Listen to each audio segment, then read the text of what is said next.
नमस्कार, मैं हूं रत्ना और आप देख रहे हैं सी न्यूज़ भारत। आइए रुक करते उत्तर प्रदेश बुलेटिन की और बात करेंगे अमरोहा की, जहां पुलिस ने एक बड़ी सफलता हासिल करते हुए अंतर्राज्यीय वाहन चोर गैंग का खुलासा किया। आगे बात होगी जालौन की, जहां पत्नी को 3 तलाक देकर दूसरी शादी का मामला सामने आया। ऐसे तमाम खबरों पर विस्तार से चर्चा करेंगे इस उत्तर प्रदेश बुलेटिन में। अमरोहा जिले की मंडी धनौरा पुलिस ने एक बड़ी सफलता हासिल करते हुए अंतर्राज्यीय वाहन चोर गैंग का खुलासा किया है। पुलिस ने गिरोह के 3 साथी सदस्यों रोहित, प्रिंस और अंकुल को गिरफ्तार कर लिया है। इन चोरों के पास से चोरी की कुल 16 मोटरसाइकिलें बरामद की गई हैं, जिनकी कुल अनुमानित कीमत करीब 8 लाख रुपए बताई जा रही है। पूछताछ में पता चला कि गिरफ्तार किए गए आरोपी उत्तर प्रदेश और आसपास के राज्यों में वाहन चोरी की घटनाओं को अंजाम देते थे। तीनों चोर पेशेवर तरीके से मोटरसाइकिल चोरी कर उन्हें आगे दूसरे जिलों और राज्यों में बेचते थे। ये गिरोह काफी समय से सक्रिय था और पुलिस को इनकी तलाश थी। हालांकि गिरोह का मुख्य सरगना अभी पुलिस की गिरफ्त से बाहर है, जिसकी तलाश में लगातार दबिश दी जा रही है। पुलिस अधीक्षक अमित कुमार आनंद ने खुलासा करने वाली मंडी धनौरा पुलिस टीम की सराहना करते हुए उन्हें 25,000 का नगद इनाम देने की घोषणा की है। उन्होंने बताया कि गिरफ्तार चोरों से पूछताछ में कई अहम जानकारियां मिली हैं, जिनके आधार पर आगे की कार्रवाई की जा रही है। एसपी अमित कुमार आनंद ने कहा कि वाहन चोरी के इस गिरोह का नेटवर्क कई जिलों और राज्यों में फैला है। मंडी धनौरा पुलिस की सतर्कता और टीम वर्क की वजह से इस गैंग का पर्दाफाश संभव हो पाया है। मुख्य सरगना को भी जल्द ही गिरफ्तार कर लिया जाएगा।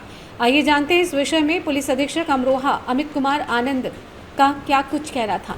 नाम रोहित, प्रिंस, अंकुल, जो थाना बछरायू अमरोहा के रहने वाले हैं। इनके पास से कुल 16 चोरी की बाइक बरामद हुई है, जिसे इन्होंने अमरोहा, बिजनौर और दिल्ली से चुराया था।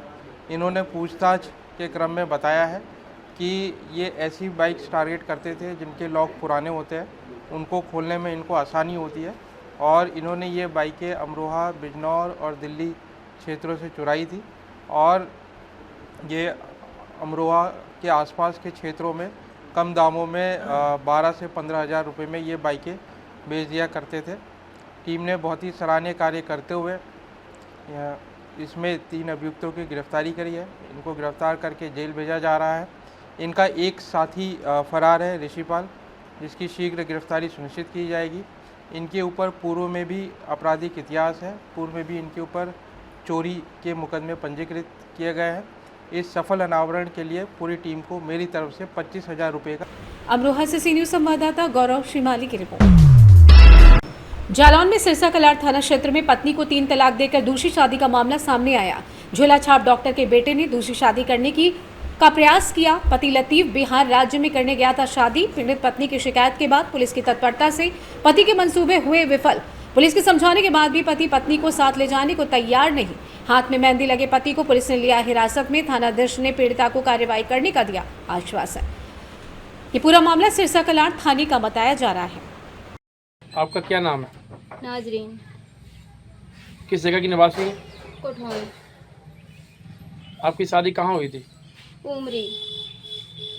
अब आप वर्तमान में इस समय कहाँ हैं? अभी हम अपने घर पे कोठौन में रह रहे हैं। वर्तमान में इस समय आप कहाँ खड़ी? सिरसा। क्या मामला हो गया? हमारे हस्बैंड हमें रख नहीं रहे हैं अभी। हमने कई बार कोशिश की, वो हमें अपने साथ रखे। हमारे पास 2 साल का लड़का भी है, पर वो नहीं रख रहे हैं और वो दूसरी शादी करने के लिए गए हुए थे। जिसके बाद इसके बाद हमने थाने में एप्लीकेशन दिया तो वो उधर आए।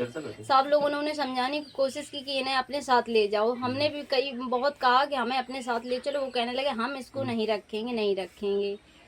और हमारे ससुर डॉक्टर मीनू जो है, उन्हें भी समझाने की कोशिश की, पर वो भी बोल रहा है हम नहीं रखेंगे, हम तो तलाक दे देंगे, 3 तलाक। हमारे पति हमसे 3 तलाक की कह के गए थे और उन्होंने बिहार में जाके शादी कर ली है। अब हम बहुत परेशान हैं, अब हम कहाँ जाएं।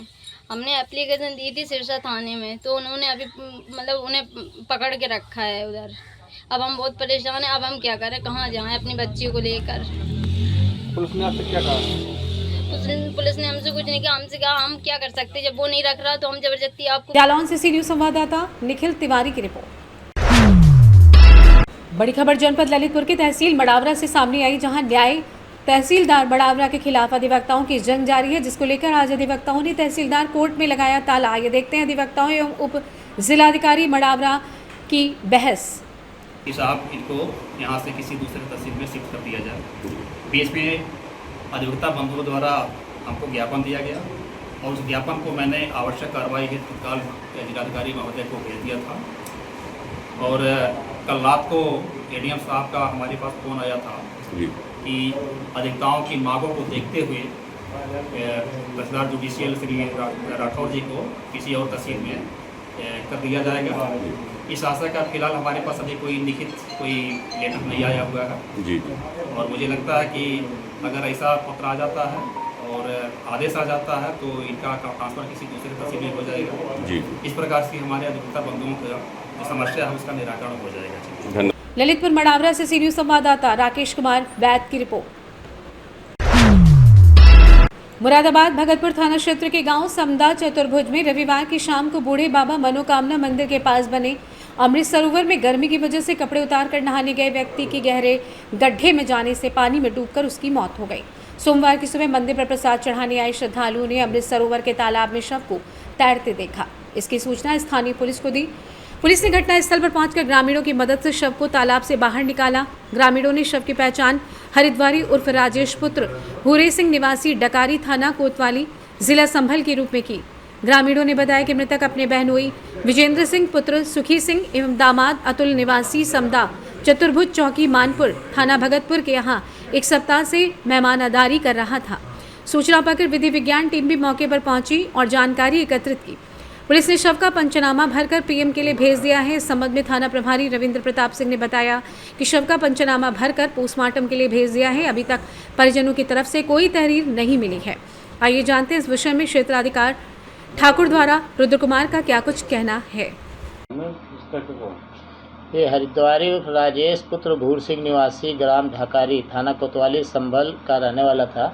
उम्र इसकी करीब 48 साल थी। यहाँ इनके दामाद और बहनोई विजेंद्र सिंह की शादी हुई तो यहीं पे आए हुए थे। कई दिन पहले से आए हुए थे।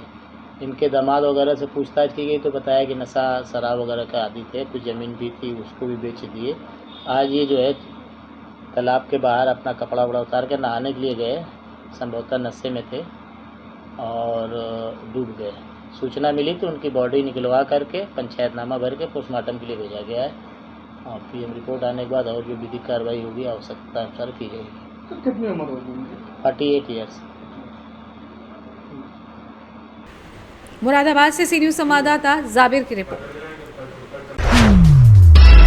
खबर सोनभद्र से, जहां 24 घंटे में बड़ी कामयाबी, चोरी गई राइफल और 122 कारतूस बरामद। अभियुक्त को गिरफ्तार कर लिया गया है। किराए के मकान का ताला तोड़कर की गई थी ये चोरी। लाइसेंसी राइफल और कारतूसों का जखीरा गायब किया गया था। सीसीटीवी फुटेज से चोर की पहचान हुई। पुलिस ने 24 घंटे में दबोचा।